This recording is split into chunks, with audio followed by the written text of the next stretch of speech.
Jumpa lagi bersama saya Pendeta Sahdi Nyarong di Tak Kenal Maka Tak Sayang.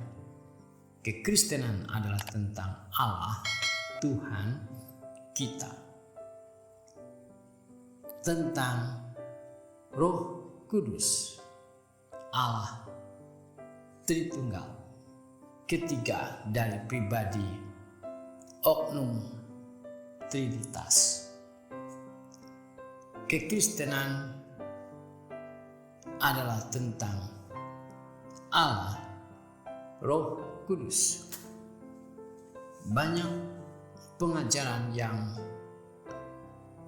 sederhana atau disederhanakan tentang pribadi ketiga ini, lalu akhirnya berdampak kekeliruan, penyesatan.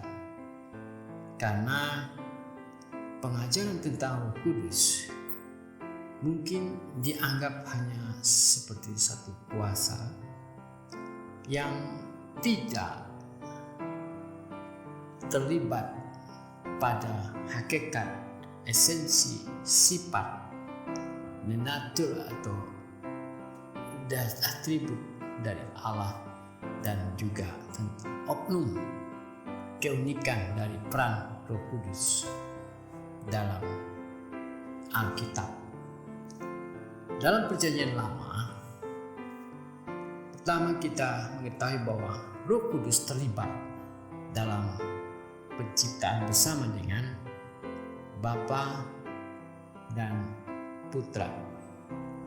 Dalam perkembangan berikutnya, kita mengetahui bahwa Roh Kudus mendiami beberapa orang yang dipilih oleh Allah dalam maksud dan tujuan rencana Allah.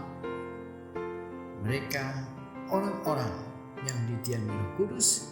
Namun ketika orang-orang dalam Perjanjian Lama, dalam Alkitab dicatat, ketika mereka tidak taat kepada Allah atau jatuh dalam dosa, maka Roh Kudus yang tadinya diam tinggal di dalam orang tersebut, entah itu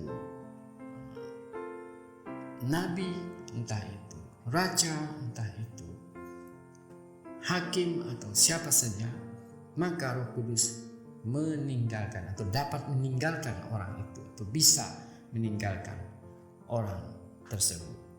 Nah, selanjutnya dalam Perjanjian Baru ada satu transisi, yaitu keunikan peran Roh Kudus sebelum mendiami semua orang percaya.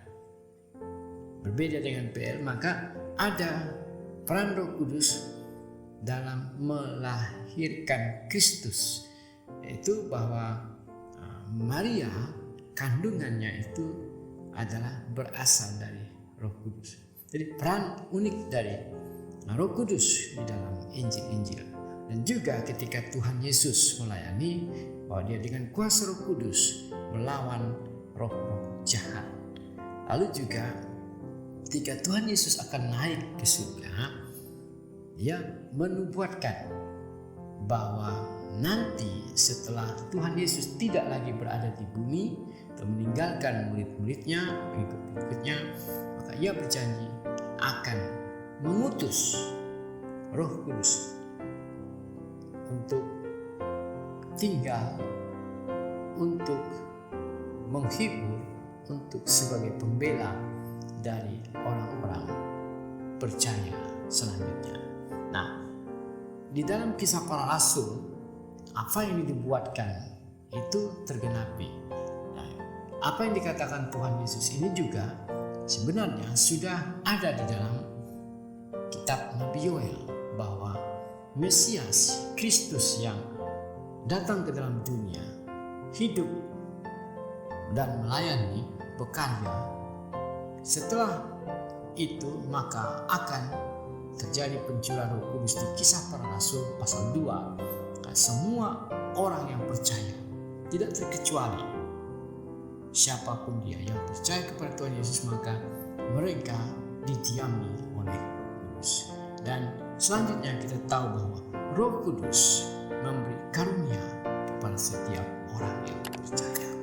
Jadi kekristenan adalah tentang Allah, Roh Kudus. Luar biasa. Tuhan memberkati.